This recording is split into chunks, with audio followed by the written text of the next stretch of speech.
Have you ever reacted to something small and later wondered, why did that hit me so hard? Sometimes it's not really about the moment. It's about everything that moment quietly reminds you of.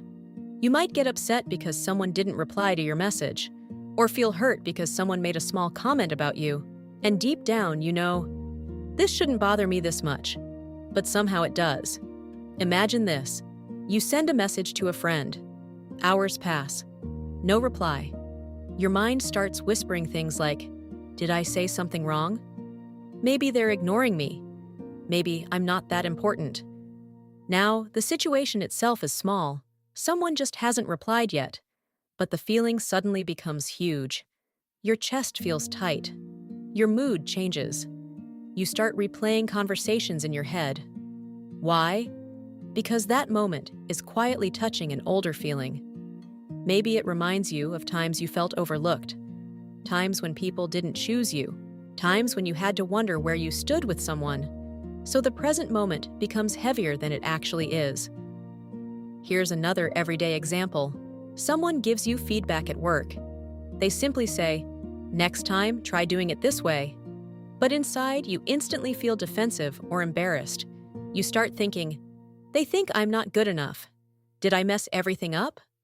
Meanwhile, they were just giving a suggestion. But that moment may remind you of older experiences where criticism felt like rejection. So your reaction isn't just about now. It's about all the moments that felt similar before. Think of it like a small spark landing on dry grass. The spark is tiny, but the grass was already dry. So the fire becomes bigger than the spark itself. And that's how emotional triggers work in daily life. A tone of voice, a delayed message, a small comment, someone canceling plans.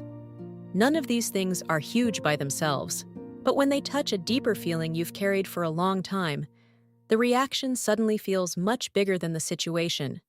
And the confusing part is, in the moment, it feels completely real. Your mind is not thinking, this reminds me of the past. It just feels like the present moment is very intense. But once you start noticing this pattern, something powerful happens. You begin to pause. Instead of immediately reacting, you start asking yourself, is this really about what just happened? Or is this touching something deeper in me? And that small moment of awareness can change everything. Because when you understand your reactions, you stop judging yourself for them. You start responding instead of just reacting. If this feels familiar, it doesn't mean you're overly sensitive. It simply means your feelings have a history. And once you start noticing these patterns, you gain more control over how you respond. Not by ignoring your feelings, but by understanding where they're coming from. If this resonates with you, subscribe and follow MindPattern for more everyday insights about emotions, mindset, and real-life experiences that we all go through, but rarely talk about.